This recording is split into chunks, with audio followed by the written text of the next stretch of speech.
mengatasnamakan Allah dalam beraktivitas. Dalam kehidupan sehari-hari kita biasanya melakukan berbagai kegiatan yang beragam. Kita sendiri beragam, kalau kita banding satu orang dan orang lain juga beragam lagi. Jadi yang dilakukan oleh kita sendiri itu banyak dan macam-macam. Apalagi kalau kita banding antara satu orang dan yang lain.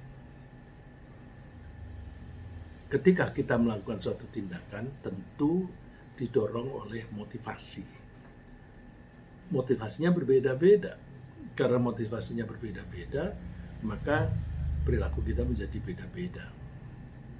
Ada orang yang melakukan kegiatan semata-mata karena merasa dipaksa oleh kebutuhan pribadi atau keluarga. Jadi bekerja ke kantor, ngajar atau berdagang itu rasanya dipaksa oleh kebutuhan pribadi atau kebutuhan keluarga.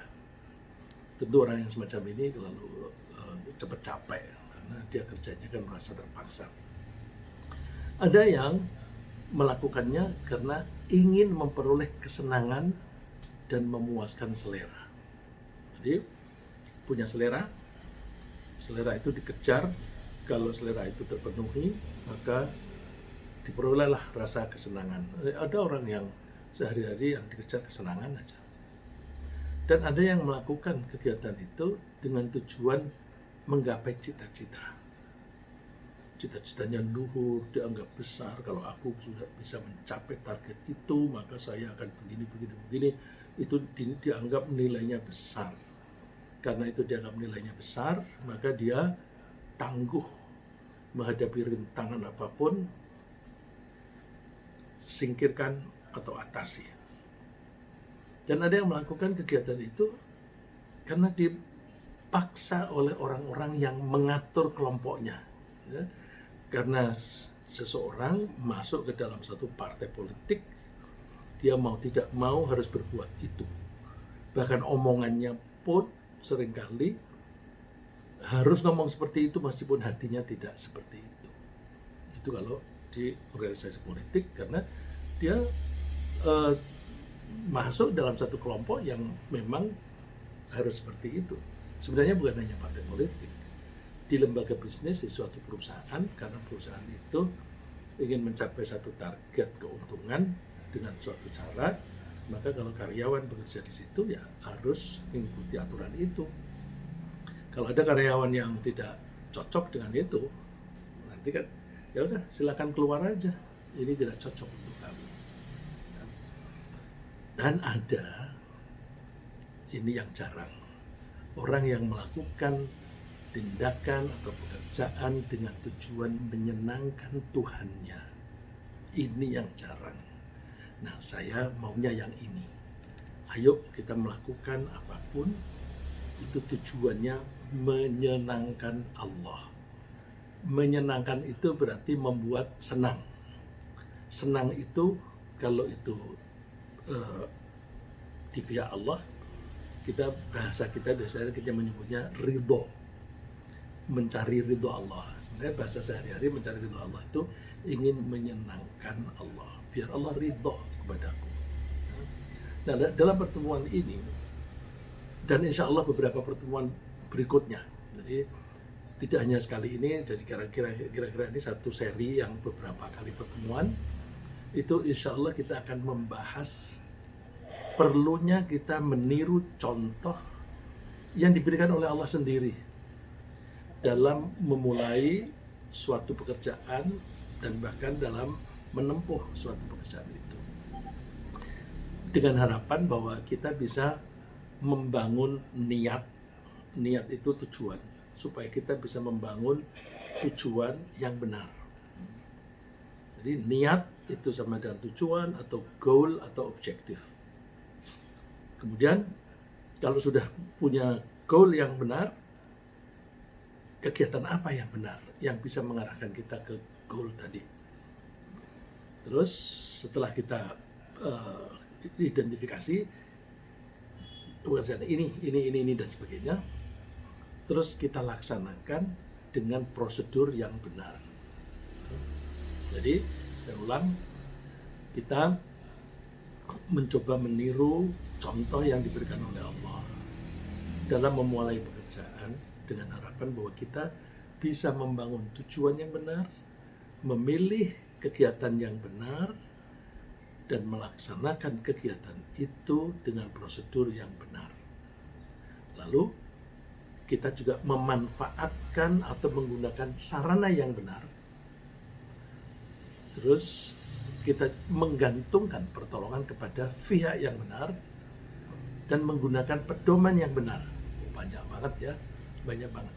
Jadi saya ulang biar tidak lupa. Target atau tujuan yang benar, terus kita pilih program yang benar, terus kita laksanakan dengan prosedur yang benar, kita memanfaatkan atau menggunakan sarana yang benar, lalu ketika kita kewalahan, kita minta pertolongan kepada pihak yang benar. Kemudian kita menggunakan pedoman yang benar. Contoh yang ditunjukkan oleh Allah yang bisa kita ikuti itu ketika Allah kalau untuk kita ya, membuat atau menyusun suatu buku pedoman, suatu buku ya, kita ketika menyusun suatu buku, nah Allah menyusun buku itu buku pedoman, yaitu Al-Quran. Nah, ketika Allah itu menyusun buku ini, itu dimulai dengan apa? Ternyata dimulai dengan satu surat, ya karena dia di paling depan disebut Al-Fatihah. Al-Fatihah itu pembukaan. Kalau undang-undang ya preambul. Kemudian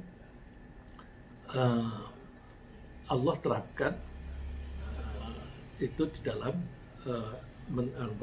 menyusun Al-Quran. Mohon maaf saya mengatakan menyusun ini hanya mengumpamakan kalau kita manusia. Tentu Allah itu dengan cara yang berbeda, tapi dari kacamata kita menganggapnya Allah menyusun itu. Nah, kita diajari oleh Allah bahwa ketika kita memulai suatu pekerjaan, jangan lupa kita melakukannya mengatasnamakan Allah. Kenapa mengatasnamakan Allah? Kok sok begitu? Begini, Allah itu menunjuk kita sebagai wakil Allah. Allah menunjuk kita sebagai wakil. Wakil itu bahasa Arabnya khalifah. Ya, jadi tolong jangan dipolitisasi ketika saya mengatakan khalifah ini. Ya, khalifah ini yang saya pakai khalifah yang ada di dalam Al-Quran yang artinya macam-macam khalifah. Al-Khalifah itu bisa berarti pengganti. Ilustrasinya, ketika Rasulullah wafat, maka kepemimpinannya, bukan kenabiannya, tapi kepemimpinan Nabi Muhammad diganti oleh Abu Bakar. Karena dia mengganti, maka berada di belakang. Nah, orang yang ada di belakang itu namanya khalifah. Dia mengganti. Dari kata khalfun itu belakang. Khalifah juga berarti generasi. Di dalam Al-Quran ada khalifah yang artinya pengganti, ada yang artinya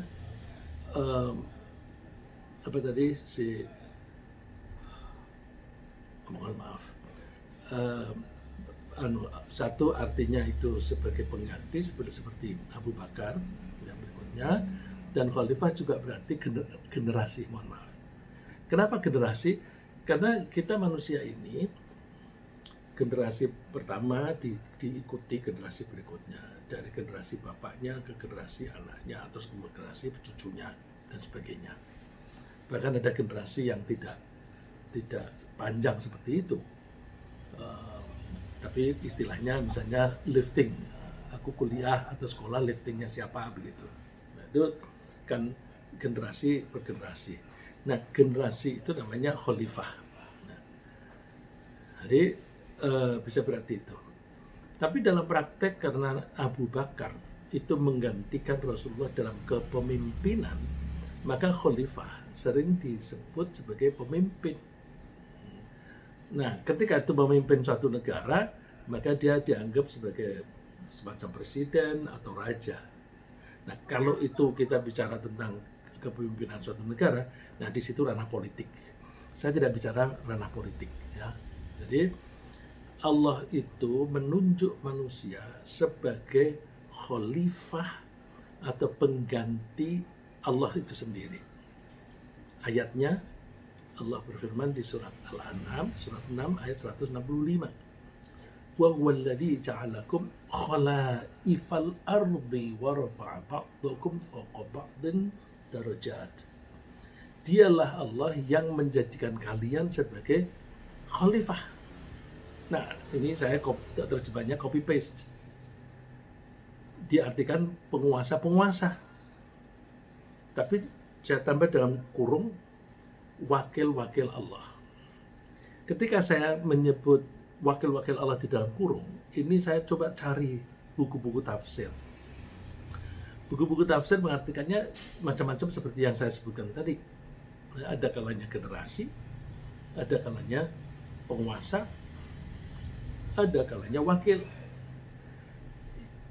Tafsir yang menerjemahkan khalifah sebagai wakil Allah itu tafsir Jalalain. Tafsir yang tipis, yang kecil. Jadi kalau kita merujuk ke tafsir Jalalain, itu kita terjemahkannya, dialah Allah yang menjadikan kamu sebagai wakil-wakil Allah di bumi. Dan dia meninggikan sebagian kamu atas sebagian yang lain. Meninggikan satu yang lain ini penting dalam pelaksanaan mewakili Allah. Karena di dalam melaksanakan itu dibutuhkan kepemimpinan. Kita tidak bisa memimpin kalau kita tidak punya kelebihan. Kalau tidak punya kelebihan, kita tidak bisa memimpin. Antara lain kelebihan apa itu? Kelebihan melihat masa depan. Kalau orang tidak bisa melihat masa depan, tidak mungkin dia bisa menjadi pemimpin. Karena pemimpin itu harus bisa menyelesaikan problem-problem dan bisa mengajak orang lain untuk mencapai tujuan. Pemimpin yang baik bukan lalu ketika ada problem lalu diatasi, bahkan sudah bisa mengantisipasi apa yang kira-kira problem, apa yang kira-kira muncul kalau kita melakukan ini dan sebagainya. Sebelum itu muncul sudah dilakukan tindakan preventif supaya problem itu tidak jadi muncul atau langsung bisa diatasi. Ya. Kemudian Allah liyabluwakum fima atakum, untuk menguji kalian tentang apa yang diberikan oleh Allah kepadamu. Jadi kita itu diberi, misalnya kita diberi akal. Coba akal ini dipakai untuk apa? Untuk berbuat baik atau berbuat jahat. Aku buat pinter matematika, pinter menyusun angka-angka, ternyata dipakai untuk mengubah angka anggaran. Itu berarti menyalahgunakan. Nah, itu nanti Allah akan lihat. Jadi Allah menjadikan kita manusia sebagai wakilnya di muka bumi. Nah, apa sih maksudnya mau menjadikan kita wakil? Gini, sedikit ulasan mengenai ayat ini. Yang dinyatakan bahwa Allah menjadikan kita manusia ini sebagai khalifah di bumi, itu adalah bahwa Allah menunjuk kita untuk melaksanakan keputusan-keputusan Allah di muka bumi. Manusia yang pertama adalah Nabi Adam. Nah, kalau dikatakan bahwa Allah bercerita kepada para malaikat bahwa aku akan mengangkat seorang khalifah di muka bumi, itu maksudnya Nabi Adam. Yang dimaksudkan bahwa Adam atau anak cucunya itu akan mengimplementasikan polisi-polisinya Allah. Karena melaksanakan polisi-polisinya Allah, maka mereka disebut wakil. Ya. Seperti misalnya presiden ada menteri. di bidang tertentu menteri itu melaksanakan polisinya presiden. Menteri tidak boleh melakukan suatu tindakan yang bertentangan dengan polisinya presiden. Karena menteri itu wakil. Kalau kita manusia mewakili Allah, maka kita melakukan apapun harus sesuai dengan kebijakan Allah, tidak boleh menyimpang, tidak boleh bertentangan dengan polisinya Allah. Ya. Nah, ini bahasa Arabnya yang saya ambil dari kitab tafsir Jalalain, tidak saya cantumkan di situ. Yakhlufuni fi tanfidhi ahkami fiha, yang akan mewakili aku atau menggantikan aku. Bukan menggantikan, saya kira nggak cocok. Kalau menggantikan itu seperti Abu Bakar menggantikan Rasulullahnya sudah nggak ada. Terus tapi mewakili, kalau mewakili itu Rasulullah masih ada, kemudian mewakilkan. Ini Allah tetap ada, terus kita ditugasi sebagai mewakili Allah. Fi tanfidhi ahkami, dalam melaksanakan hukum-hukumku. Hukum itu artinya keputusan. Dalam melaksanakan keputusan-keputusanku di muka bumi. Sebagai wakil Allah dalam melaksanakan hukum-hukumnya di bumi, maka masing-masing manusia harus merasa ditugasi oleh Allah untuk melaksanakan program-program kegiatan sesuai dengan bidangnya masing-masing. Nah, ini harus ada kesadaran diri. Ya. Masing-masing orang harus merasa ditugasi oleh Allah. Kalau orang yang nggak menyadari ini, mungkin tidak pernah belajar, enggak, aku nggak ditugasi oleh Allah. Karena nggak ditugasi, ya aku mau melakukan apapun ya suka-suka aku. Kalau suka-suka aku berarti dia mewakili diri sendiri. Nah, yang saya maksud, kita berbuat segala sesuatu bukan semata-mata mewakili diri sendiri, tetapi mewakili Allah. Nanti di dalam perilaku akan beda. Ya. Dalam sepak terjang itu akan berbeda. Apakah setiap orang itu merasa ditugasi? Belum tentu. Coba pergi haji. Pergi haji kan banyak orang yang mengatakan, aku belum terpanggil pergi haji. Belum terpanggil atau dablek. Itu. Karena di Al-Quran itu sudah disebutkan, wa'adzin fin nasi bil hajj. Panggillah hai Ibrahim manusia untuk pergi haji. Memanggilnya itu sejak zaman Nabi Ibrahim. Jadi kita harus otomatis merasa terpanggil. Kalau belum merasa terpanggil, ya dirinya sendiri aja yang tidak merasa terpanggil, itu artinya dia bandel atau tidak mau tahu. Nah, kalau kita ditugasi oleh Allah sebagai wakil, maka kita mesti selalu aware, ya, selalu menyadari bahwa aku ini wakilnya Allah dalam melaksanakan keputusan-keputusan Allah. Nah, mewakili di bidang apa? Di bidang masing-masing. Ya. Kalau orang mempunyai keahlian di bidang kedokteran, ya dia mewakili Allah di dalam mencarikan obat supaya pasien itu atau orang sakit itu menjadi sembuh. Gitu.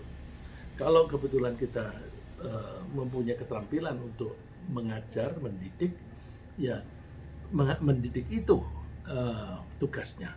Ya.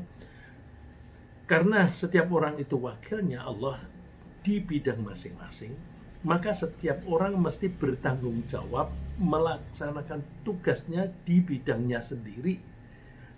Misalnya tugas sebagai suami, tugas sebagai istri, tugas sebagai ulama, tugas sebagai raja, tugas sebagai presiden dan sebagainya. Jadi itu tugas masing-masing. Rasulullah mengatakan, ini hadis ini populer dan saya ada 2 atau 3 kali mengutip hadis ini, dan karena ini relevan maka saya ambil. Ala kullukum ra'in wa kullukum mas'ulun 'an ra'iyatih. Perhatikan atau ketahuilah bahwa setiap kalian masing-masing adalah seorang penggembala. Penggembala di sini kata kias. Penggembala itu mempunyai tanggung jawab untuk memberikan pengarahan kepada yang digembala, binatang-binatang, supaya bisa makan, bisa minum, terus pulang kembali dan sebagainya. Nah, berarti ra'in itu kalau tatarannya manusia, dia bisa sebagai presiden kalau dia itu menggembala rakyat. Kalau dia itu seorang bapak, berarti dia kepala rumah tangga. Bisa juga dia sebagai suami, sebagai istri. Jadi masing-masing kita adalah penguasa atau anggaplah manajer. Anggaplah bahwa kita masing-masing itu manajer, kullukum ra'in. Dan masing-masing kalian akan diminta pertanggungjawabannya tentang manajemennya itu. Diberi contoh oleh Rasulullah. Fal imamul ladzi 'alan nasi ra'in. Seorang presiden atau seorang kepala negara atau kepala apapun yang membawahi manusia, maka dia adalah pemimpinnya masyarakat itu. Dan dia akan diminta pertanggungjawaban tentang bagaimana dia mengelola masyarakat itu.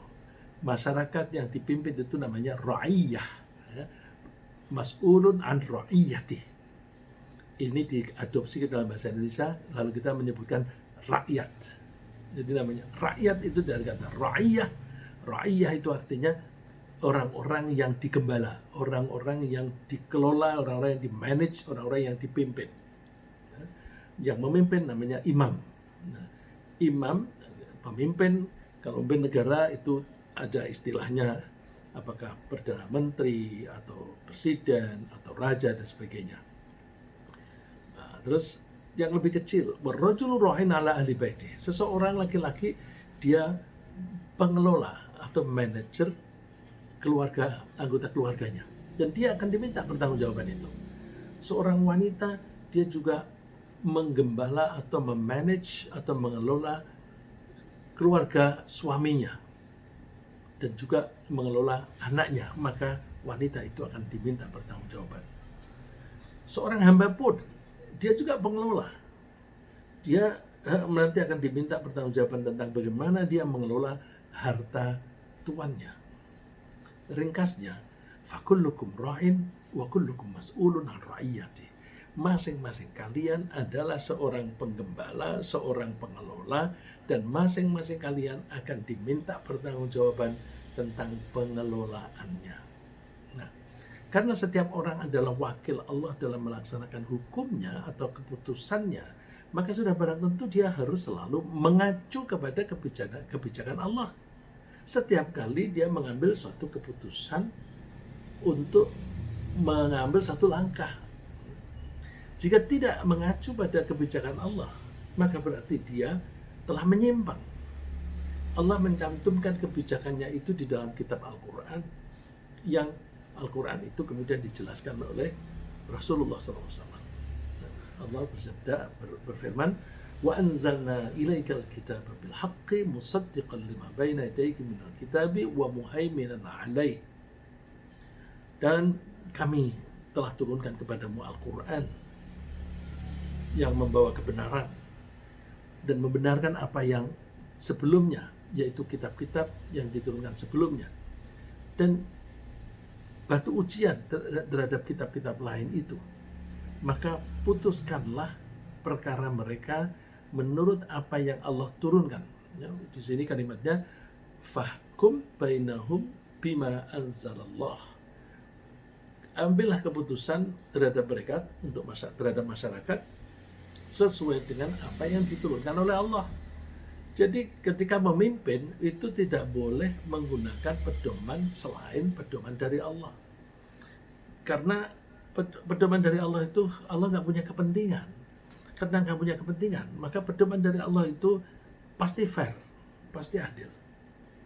Beda kalau keputusan itu diambil sendiri oleh penguasa. Penguasa itu memutuskan sesuai selera. Kalau mau menangkap orang, dibikin peraturan, tidak boleh berkerumun. Terus ada berkerumunan, tangkap, penjara. Tapi kalau akan membuat kerumunan, bikin hajatan, peraturan cabut, tidak lagi wajib memakai masker dan berkerumun juga boleh. Nah, itu berarti keputusannya mengikuti selera. Nah, kalau kita orang beriman, keputusan mesti sesuai dengan ketentuan Allah. Dengan meyakini bahwa setiap orang ketika berbuat sesuatu semata-mata dalam rangka mewakili Allah, dengan menerapkan kebijakan dari Allah dan dengan rasa tanggung jawab, maka kita mesti menyebutkan dengan jelas bahwa kita melakukan segala sesuatu itu atas nama Allah. Ya. Jadi karena kita masing-masing khalifah di bidang masing-masing, ya. Jadi ini nggak ada hubungan dengan politik. Khalifah, saya khalifah Allah dalam rumah tangga. Saya khalifah Allah dalam mengelola kelurahan. Saya wakil Allah dalam mengurusi anak-anak. Nah, itu maka kita mesti menyebut bahwa aku melakukan ini atas nama Allah. Apa itu kalimatnya? Bismillahirrahmanirrahim. Jadi, Bismillahirrahmanirrahim itu artinya adalah atas nama Allah yang Maha Pengasih dan Maha Penyayang. Kita sering membaca buku terjemah, Bismillah itu diartikan dengan nama Allah. Nah, ini karena apa? Pengaruh bahwa kalau kata bi itu kata depan, itu terjemahnya dengan. Padahal nggak bisa kita menerjemahkan kata depan secara independen, itu nggak bisa. Kata depan itu selalu diartikan sesuai dengan konteksnya. Tidak selalu bisa diartikan. Misalnya dalam bahasa Inggris for itu apa artinya? Diartikan secara individu untuk. Tapi apakah selalu for itu diartikan untuk? Enggak, kadang-kadang tidak diartikan atau kadang-kadang mengubah arti. I long for you. Aku merindukanmu. Enggak ada kata untuk. Tidak bisa kita terjemahkan aku merindukan untukmu. Enggak jalan. Jadi for tidak selalu diartikan itu. Artinya sesuai dengan konteks itu. Bismillah, orang melihat kata bi itu artinya dengan, lalu terus diartikan dengan nama Allah. Coba kalau kita artikan Bismillah itu dengan nama Allah, kapan sih kita menggunakan kata dengan? Kita menggunakan kata dengan itu biasanya untuk menunjukkan alat. Memotong daging dengan pisau. Membuka pintu dengan kunci. Jadi dengan itu artinya alat. Kalau kita bilang Bismillah itu artinya dengan nama Allah aku makan. Berarti aku makan dengan menggunakan nama Allah sebagai alat. Enggak jalan. Nah, terjemahan dalam bahasa Inggris lebih baik. Coba kita buka buku terjemahan Al-Quran dalam bahasa Inggris. Umumnya akan diterjemahkan in the name of. In the name of Allah. Di situ ada kata in. Terus diterjemahkan dalam bahasa Indonesia, in itu dalam. In the name of Allah, dalam nama Allah. Enggak jalan lagi. Enggak. In itu kata depan, dia diartikan sesuai dengan konteksnya. In the name of Allah itu artinya sama dengan on behalf of Allah. On behalf of Allah, aku mengatasnamakan Allah. Kok sok begitu mengatasnamakan Allah? Bukan sok, karena kita kan memang sudah ditunjuk oleh Allah sebagai khalifah, sebagai pelaksana. Jadi kita mesti melakukan apapun ya kita spell out, ya kita nyatakan aku melakukan ini atas nama Allah. Dan Allah itu Maha Pengasih dan Maha Penyayang. Ini policy umum dari Allah. Allah itu Maha Pengasih, Maha Penyayang. Kalau kita mewakili Allah, apapun yang kita lakukan itu harus dengan kasih sayang.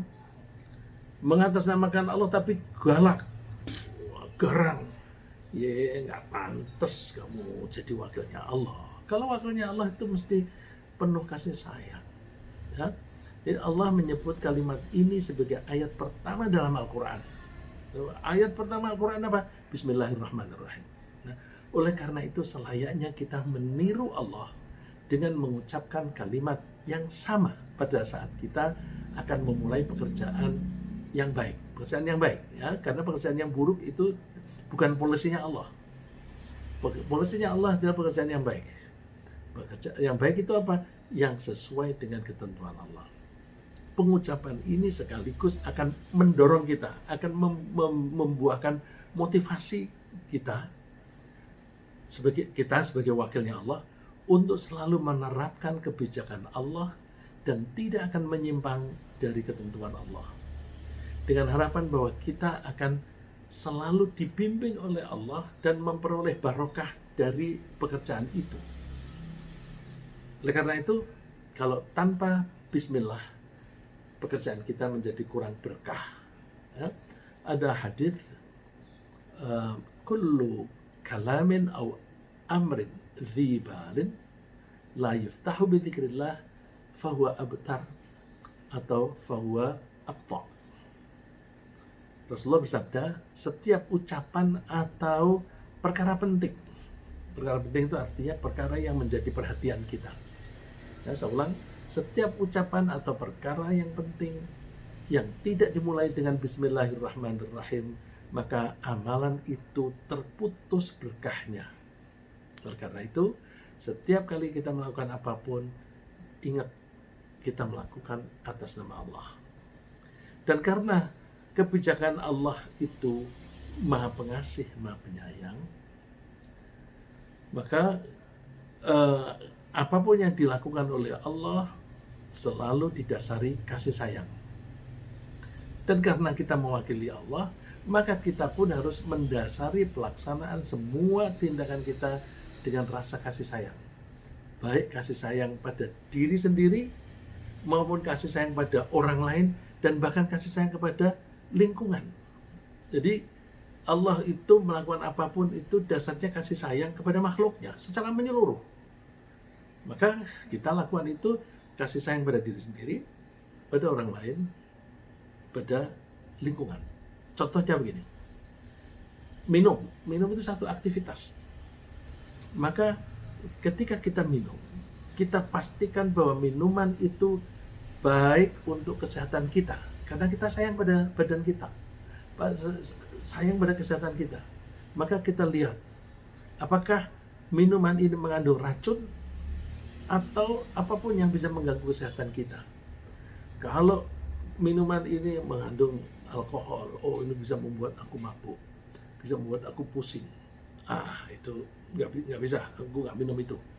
Karena minum itu berarti kita tidak sayang pada diri sendiri. Untuk orang kasus-kasus tertentu, kalau dia minum kopi, kemudian mahnya sakit. Nah, kalau dia sudah tahu begitu minum kopi, itu namanya tidak sayang pada diri sendiri. Udah tahu perutnya itu sensitif. Dia kalau makan sambal langsung mules, terus buang-buang air. Jangan makan sambal. Kalau wah enak sih gitu, kok kamu tertipu oleh rasa enak? Jadi rasa kasih sayang kita itu tidak boleh terbelokkan, tidak boleh ditipu oleh selera kita. Nah, tentu kita kalau sayang pada diri sendiri tidak akan merokok, karena merokok itu mengandung racun dan bisa merusak kesehatan kita. Dan kita tidak akan makan makanan yang haram, meskipun enak, seenak apapun, karena makanan yang haram itu bisa menyeret kita ke neraka.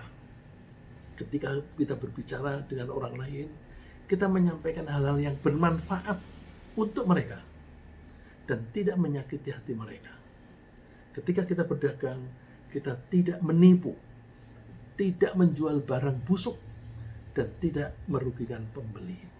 Nah, hal-hal ini sesuai dengan kebijakan Allah yang selalu ingin mencurahkan kasih sayangnya kepada makhluknya. Firman Allah, Qul liman ma fis samawati wal ardh. Katakan, tanyakan, semua yang ada di langit dan di bumi ini milik siapa? Qul lillah, katakan ini milik Allah. Jadi Allah bicara tentang semua makhluk yang ada di langit dan bumi.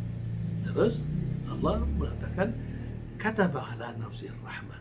Allah itu mewajibkan atau menetapkan atas dirinya sendiri untuk menyayangi. Jadi Allah menyayangi itu sudah keputusan diri sendiri. Allah itu tidak ada yang mewajibkannya. Tapi Allah dengan kemauannya sendiri bisa mewajibkan dirinya, aku melakukan sesuatu karena kasih sayang. Dan kasih sayang Allah itu meliputi segala sesuatu. Warahmati wasi'at kulla syai'. Kasih sayangku meliputi segala sesuatu. Jadi artinya apapun yang terjadi di alam raya ini, baik makro maupun mikro, di situ pasti ada jejak kasih sayang Allah. Nah, kalau kita mau merenungkan, mungkin suatu saat kita coba merenungkan sesuatu kejadian alam, apa itu kasih sayang Allah. Tapi seringkali orang itu salah paham. Misalnya orang tinggal di Blora, terus menanam padi, wah, hasilnya tidak optimal. Terus mengeluh, kenapa sih? Kenapa Tuhan Engkau tidak memberi aku kesempatan mendapatkan hasil tanam padiku dengan baik? Dia menyalahkan Allah. Dia mesti tahu Allah itu membuat daerah itu tidak subur untuk padi karena Allah sayang pada kita. Kita harus menangkap kasih sayang Allah itu. Sering orang mengeluh itu gara-gara dia tidak menangkap aja, tidak ngerti kasih sayang Allah di situ. Ini misalnya, kenapa di situ tidak cocok untuk padi? Iya, daerah seperti itu cocoknya untuk menanam jati. Kenapa jati? Kamu manusia, kamu kan tidak, kebutuhanmu kan tidak hanya makan, kamu kan butuh rumah. Ketika kamu bikin rumah kan kamu butuh jendela, butuh pintu yang pakai kayu, kamu butuh meja yang pakai kayu. Jadi kayu itu dibutuhkan. Kalau tidak ada daerah yang memang cocok untuk kayu, nanti kamu nggak punya kayu. Jadi kalau semua subur untuk padi, kamu mau bangun pakai apa? Di daerah utara dan selatan Jawa itu ada gunung-gunung yang tanahnya itu kapur. Kenapa kapur? Ya kamu kan juga butuh bangunan, kamu butuh tembok. Untuk membuat semen itu butuh kapur. Jadi kita harus bisa menangkap kasih sayang Allah itu. Nah kalau kita sudah bisa menangkap itu, maka apapun yang kita lakukan, bagaimana aku bisa mencurahkan kasih sayangku. Nah, seorang ibu kadang-kadang kalau ngasih tahu anaknya bandel gitu, terus kalau zaman dulu itu suka dicubit. Nah, kalau orang Semarang bilang diteot itu cubit besar, terus dipuntir gitu sampai biru. Nah, kalau seorang ibu dia nyubit anaknya sambil gitu, nah, itu bukan kasih sayang. Karena cubitan orang tua kepada anak itu hanya sebagai peringatan. Kalau anak itu dia omongin nggak mempan, coba kasih simbol-simbol, disentuh. Kalau sentuh aja nggak cukup, ya cubit. Tapi cubitnya tidak boleh membuat cedera. Dan ketika melakukannya itu tidak boleh ada pelampiasan kejengkelan. Itu bukan kasih sayang. Ya. Nah, karena Allah itu memastikan dirinya menyayangi dan kasih sayangnya meliputi segala sesuatu, maka apapun yang dilakukan Allah, di situ pasti ada jejak kasih sayangnya. Ya. Contohnya banyak. Ya. Saya sering memberikan contoh. Allah itu membuat air menguap. Ngapain sih? Air menguap menguapnya air itu, di situ pasti ada jejak kasih sayang Allah. Apa itu? Nah, kalau air tidak menguap, kamu nggak bisa minum, kamu nggak bisa mandi dengan air yang bersih. Karena air itu mengikuti gravitasi bumi dari tempat yang tinggi ke bawah. Itu artinya air mesti mengalir terus ke laut. Laut itu asin.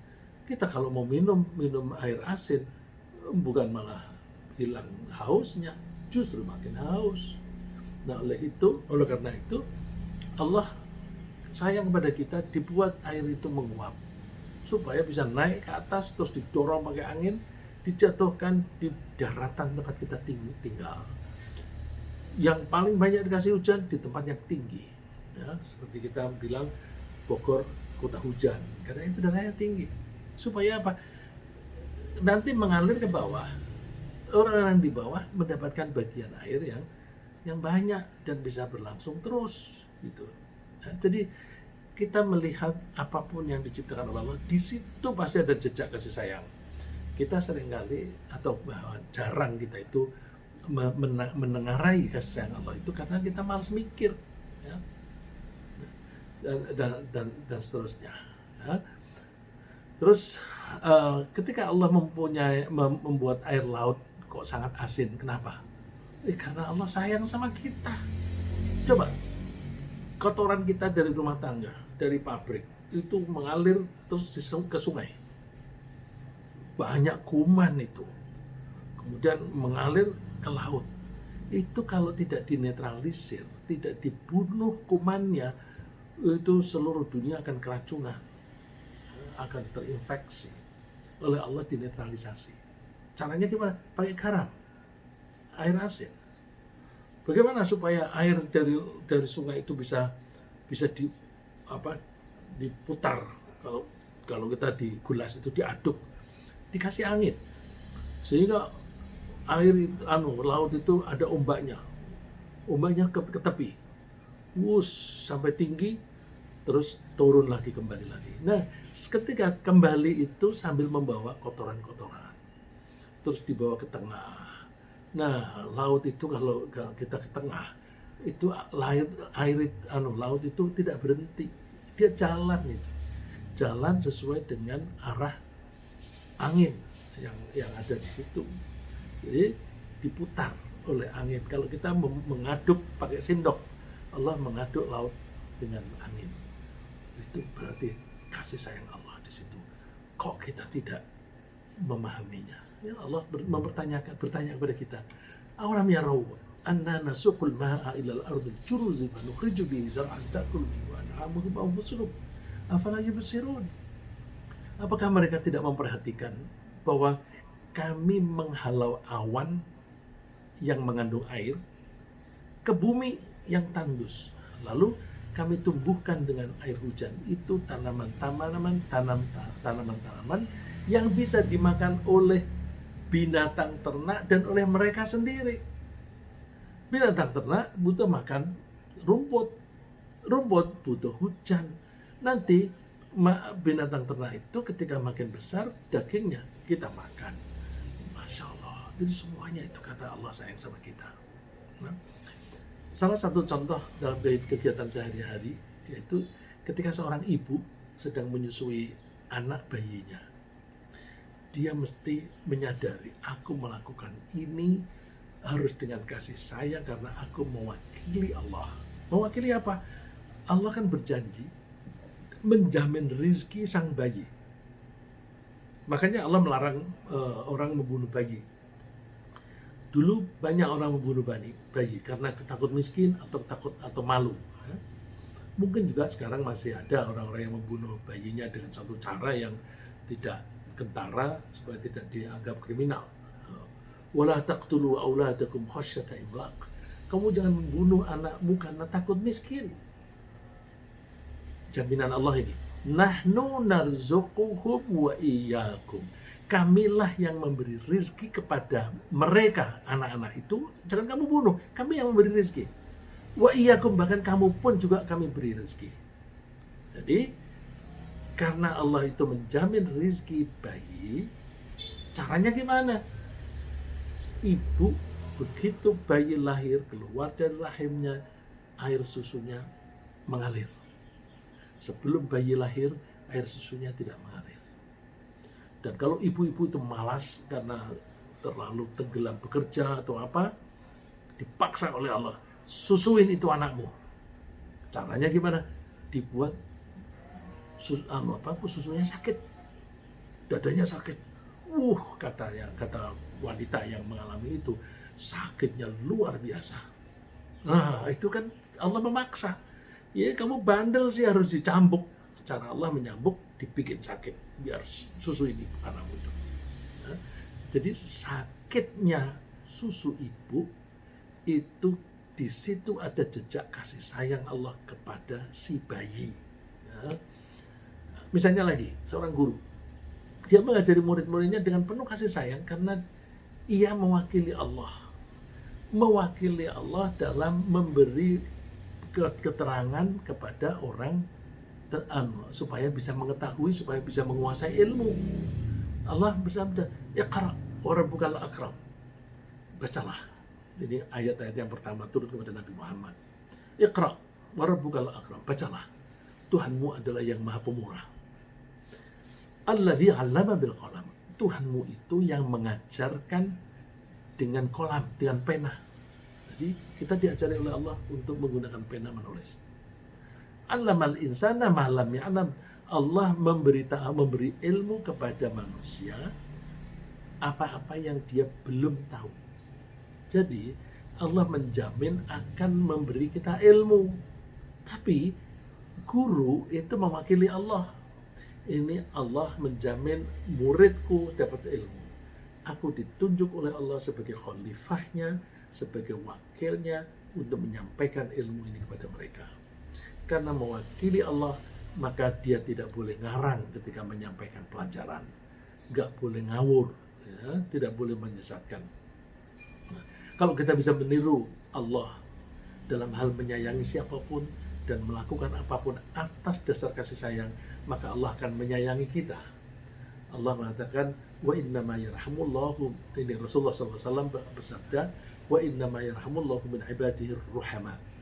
Sungguh Allah menyayangi hamba-hambanya yang penyayang. Jadi kalau kita penyayang, jangan khawatir. Kalau kita penyayang, Allah akan menyayangi kita. Orang yang tidak menyayangi orang lain tidak akan memperoleh kasih sayang Allah. Rasulullah mengatakan, man la yarhamin nas la yarhamhullah. Siapa yang tidak menyayangi orang lain, maka Allah tidak akan menyayangi dia. Oleh karena itu, mari kita pastikan bahwa kita selalu aware, selalu sadar bahwa kita ini ditunjuk oleh Allah sebagai wakilnya untuk melaksanakan keputusan dan kebijakan Allah.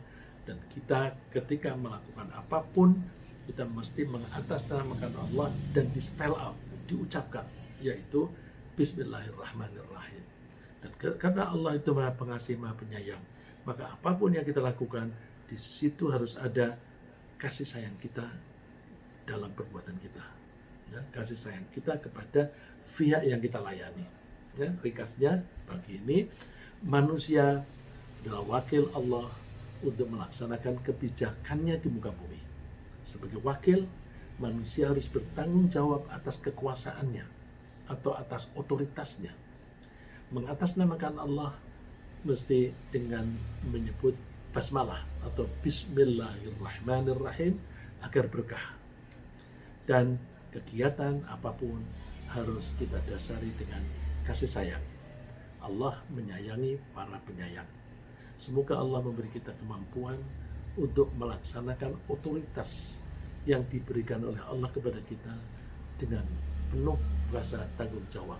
Amin.